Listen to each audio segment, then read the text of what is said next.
Hey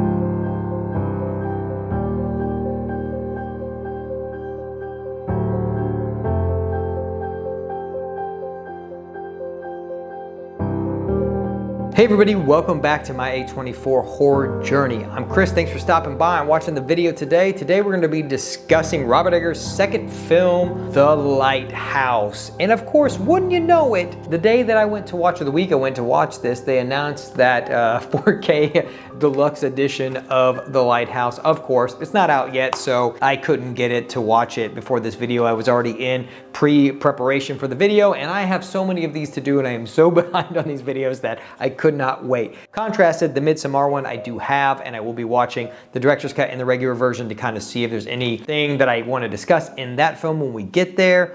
We're not there yet. It'll be a while, just know that. All right, let's get into The Lighthouse. This is directed again by Robert Eggers, and I did these films close together because I wanted to compare and contrast the director's work, you know, in two different, not different genres, but different takes on different types of material.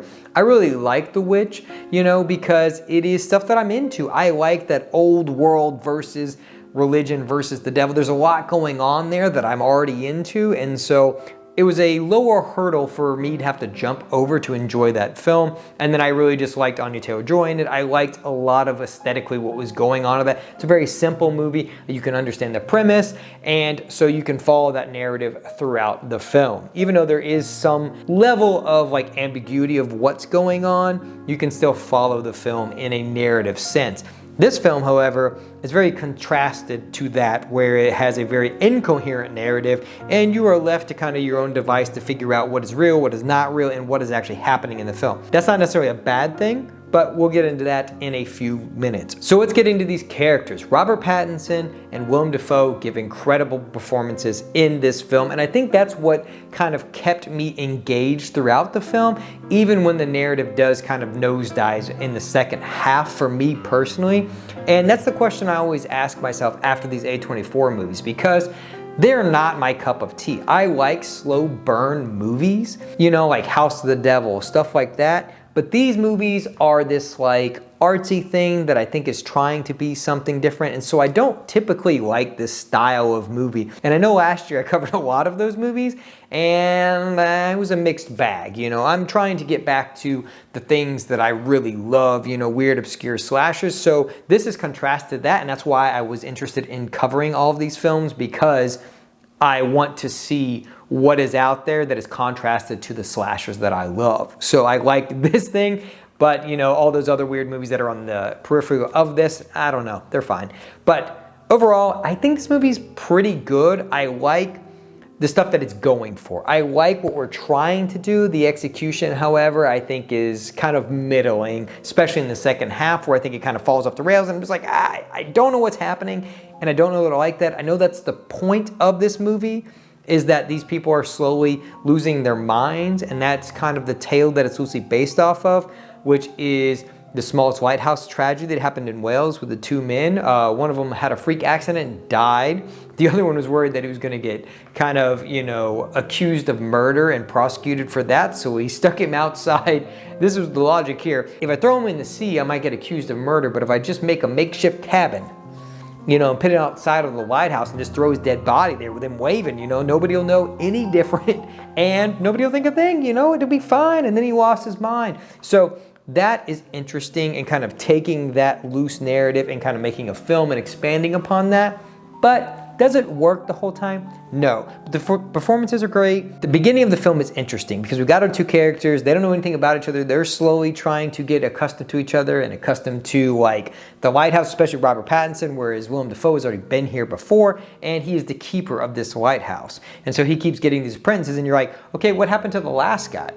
And you find out that he died, and so there's a lot of stuff going on that you're just like, what is going on with Willem Dafoe's character? He won't let anybody up in the lighthouse, so there's this like air of like mystery throughout this film, even though we don't ever get answers to those things. And I think that can be frustrating for some, where you're just like, what is going on? Especially in the second half, where you're like, I have no idea what's going on, and we're not getting anything answered. It's just kind of up to you to kind of discern and decide what you think it is. It's a lot of metaphors, it's a lot of atmosphere that will work for some people. Some people will be mind-numbingly bored. I will say I was bored, you know, on my second watch, where I was like, okay, I've seen this, but I wanted to watch it again to kind of like dissect it at that point, make some notes, and I found myself looking at my phone and thinking about other things and prepping other videos in my mind. And so if that's any indication of kind of what I thought about it, again, it's not a bad movie, but I think the second half is less engaging. Even though it's more frantic and like a lot more is going on, it's very incoherent. So I don't think that's necessarily a good thing for a film to be incoherent at the end and kind of leave us on like, okay, what was the point? Like, what's actually happening? Like I said, it's up for you to decide if that's something you like or not. I would not say it's a good or a bad movie. I just don't know. I'm conflicted. You know, it's going to take me some time to kind of really parse through that and figure out if it's a film that I like. And, you know, I will update you when we do the final video in this, you know, when we rank all of these. If my ideas or, you know, thoughts on the film change, I will be discussing small notes on those specific films when we get to them. I might get the A24 version and watch it in 4K and kind of dissect it a little more, but I don't know if it's going to change. I just think it's something that I've thought about it for a couple days. I've watched it twice.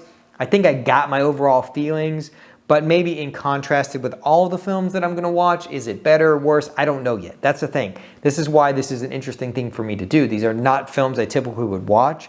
And so I'm interested to see how they stack up each other and then stack up against films that I really would watch. And so I wanted to kind of explore horror movies that I wouldn't typically watch. So let me know down below, what do you like about The Lighthouse? Is there anything that you think is going on? What theories do you have? Like I said, I know kind of what it's supposed to be and what it's trying to do. I'm just curious to see kind of what your opinions, what your theories are on this film itself. But overall, the acting is incredible, the direction is incredible, the cinematography is really great, the music is great. All of that is top notch, and I would not expect anything less from Robert Eggers. I am actually super excited to watch The Northman. I own that movie, but I have not watched it. I probably won't cover it on this channel. It's not horror, but I probably will cover it on my second channel at some point.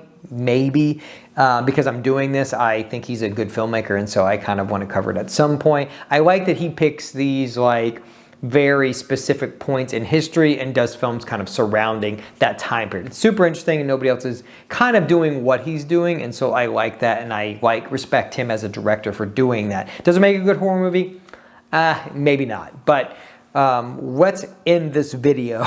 So before you go mad listening to me talk about going mad. Anyway, I hope you enjoyed the video. Like I said, I know it's a little different than my witch video, which I will link at the end if you haven't watched that yet. The plan there is that I'm going to, for all the big A24 horror movies that I think are like substantial releases, or the ones that I know in everybody's mind are kind of like the top tier A24 horror movies, The Witch, Hereditary, Midsommar, those films, and maybe a few other ones I don't know. I haven't gotten into a lot of those yet. I'm going to do like very different, very stylized and edited videos for those, but I have so many of these that it would take me forever to get them out if I had to do that for every video. So, you know, all the subsequent ones in the middle are just gonna be kind of reviews, and we're gonna discuss them and then have a discussion below. And then, like I said, those big ones will be those tentpole, fully edited and stylized videos that you do. Now, I will say I will have unique intros for all of these because I think that is cool and I enjoy doing that a lot. So I will be making unique intros for all of these. So you will get some, you know, unique stuff to these videos, and it's not just me talking, but overall that's kind of how these are gonna play out. So what I'll do at the end of this video, if you go to my community tab, I will have a poll up because you guys are gonna decide the next film that I discuss. It's gonna go back and forth. So you guys picked The Witch. I picked The Lighthouse because I wanted to compare and contrast Robert Eggers. And then, like I said, I'll pick 3 more films and you guys discuss that. It'll be open for probably a week, and then we'll close that, or a couple days, whatever I decide, but I'll put in there the time frame that you have. And then once it's decided, then I'll start working on that one. And then at the end of that video, I'll announce the next one. That's kind of how this is gonna play out over, you know, through the end of the year, and hopefully we can get through the rest of these. All right, that's all I've got. So I'm gonna link some videos. I'll link my witch video so you can check that one out if you haven't checked that out. We're only on the second episode, so definitely check that out, give it a like and all of that. And then I'm gonna link my Texas Chainsaw Massacre 4K review if you're into physical media, stuff like that, or you just really like horror and Texas Chainsaw. Check that out. It's an awesome transfer, but I get more into that in the video. All right, subscribe for more. Thanks for stopping by and watching. I appreciate all of you, especially if you stayed to the end of this video. Like the video, that definitely does help. I definitely am noticing that in comparison to like the views that I'm getting over time. So definitely do that, share the video, whatever. And check out my second channel if you like, you know, regular films. I'll link that over here if you want to check that out. And that's all I've got. So thanks for stopping by, and I'll talk to you guys later.